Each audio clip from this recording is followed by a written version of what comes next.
Hello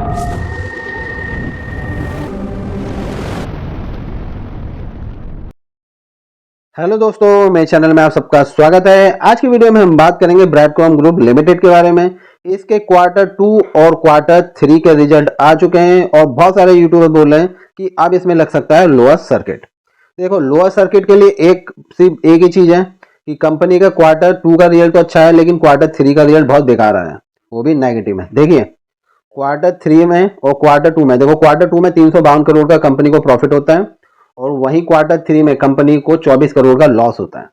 अब ये देखिए, इसका रीजन क्या था। कंपनी का जो सेल्स है वो अच्छी रही क्वार्टर 2 के लिए, लेकिन क्वार्टर 3 में अगर आप देखेंगे तो कंपनी की जो सेल्स है वो बहुत कम हो गई है, जिसकी वजह से यहाँ पे हमें लॉस देखने को मिलता है 24 करोड़ का।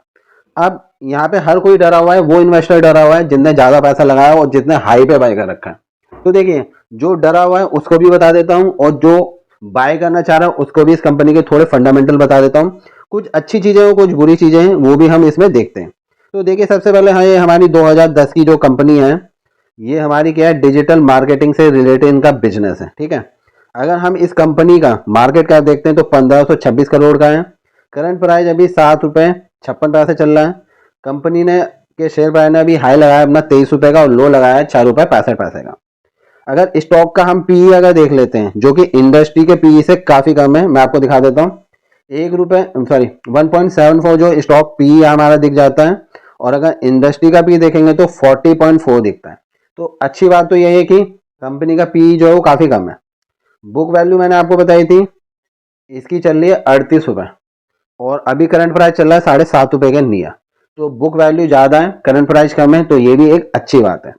कंपनी का अगर ROCE देखते हैं तो 30.9% है, ROE देखते हैं तो 22.3% है। फेस वैल्यू 2 है, इसका मतलब स्टॉक स्प्लिट हो चुका है। और एक और अच्छी चीज़ अगर मैं आपको बता दूं तो कंपनी के पास जीरो डेट है और वो भी काफ़ी साल से। और अगर हम इसके रिजर्व में देखेंगे तो रिजर्व में देखिए 7,343 करोड़ रुपए हैं। EBITDA का देखते हैं तो 0.13 है और EPS देखते हैं तो 4 रुपये 35 पैसे। तो ये तो काफ़ी अच्छी बात होगी और काफ़ी टाइम से ये गिर रहा है और जैसे कि हमने बताया कि ये अपना लोअर लो बना रहा है, तो इसलिए इन्वेस्टर डरा हुआ है। ठीक है, अब ये तो हमने देख लिया। अब कंपनी का क्वार्टर ऑन क्वार्टर की जगह ईयर ऑन ईयर अगर हम देखते हैं तो कंपनी का नेट प्रॉफिट अगर आप देखेंगे तो इंक्रीज होता हुआ दिखेगा आपको। ठीक है, सेल्स भी कंपनी की अगर आप देखेंगे तो इंक्रीज होते हुए ही आपको दिखेगी। तो ये भी काफ़ी अच्छी बात है कि हाँ भाई ठीक है। लेकिन एक क्वार्टर के रिजल्ट से हम क्या कंपनी को जज कर सकते हैं, ये आपको बताना कमेंट करके। फिर अगर हम रिजर्व में आ जाते हैं तो अगर आप रिजर्व में देखेंगे तो 2012 से 2023 सितंबर में अगर आप देखेंगे तो उनके रिजर्व में देखिए पैसा बढ़ता ही चला जा रहा है, अगर आप इस चीज़ को देखेंगे तो। और लेटेस्ट अगर देखेंगे तो 7,343 करोड़ रुपए रिजर्व में है। बोरोइंग अगर आप देखेंगे तो 2021 से यहाँ पे कोई भी आपको बोरोइंग देखने को नहीं मिलेगी। देखिए, डेट भी नहीं है कंपनी के पास। ठीक है, ये सब अच्छी चीज़ें हैं। अब थोड़ा ये दिखा देता हूँ प्रमोटर होल्डिंग्स। अगर आप मार्च 2022 से देखते हैं तो प्रमोटर होल्डिंग इंक्रीज हुई है। फिर थोड़ी सी इन्होंने कहाँ पे इधर, अगर आप इधर देखेंगे तो इधर डिक्रीज करी है हल्की सी। लेकिन ये अगर आप देखेंगे तो प्रमोटर ने अपनी कंपनी में थोड़ा ट्रस्ट दिखा के क्वांटिटी बाय की है। फिर DI को भी अगर हम, सॉरी DI कह रहा हूँ, FI का भी अगर हम देखते हैं तो FI ने भी थोड़ी सी अपनी होल्डिंग, बहुत ही थोड़ी सी होल्डिंग को इंक्रीज करा है और DI ने अपनी होल्डिंग को थोड़ा सा डिक्रीज करा, थोड़ा सा।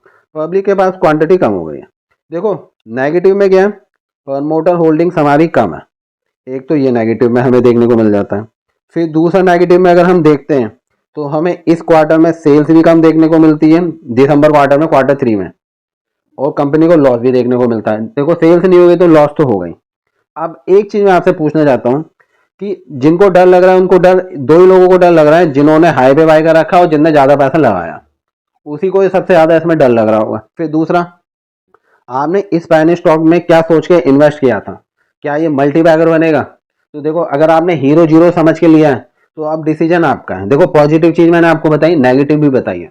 अब इस स्टॉक में बाय करना, सेल करना, होल्ड करना, अब आपका डिसीजन है, क्योंकि पैनी स्टॉक ऐसे ही काम करते हैं। अच्छी न्यूज़ भी आपको देखने को मिलेगी, नेगेटिव न्यूज़ भी आपको देखने को मिल जाएगी। तो यही वजह है कि पैनी स्टॉक में इन्वेस्ट करने के लिए इसलिए लोग मना करते हैं, क्योंकि यहाँ पे यही होता है। और जो हाई पे खरीदता है ना, उसे तो 2-3 साल वेट करना पड़ जाता है निकलने तक के लिए, और कई बार तो निकलता भी नहीं। तो हम एक क्वार्टर पे इसको जज नहीं कर सकते हैं, क्योंकि अभी 2 क्वार्टर के रिजल्ट और बचे।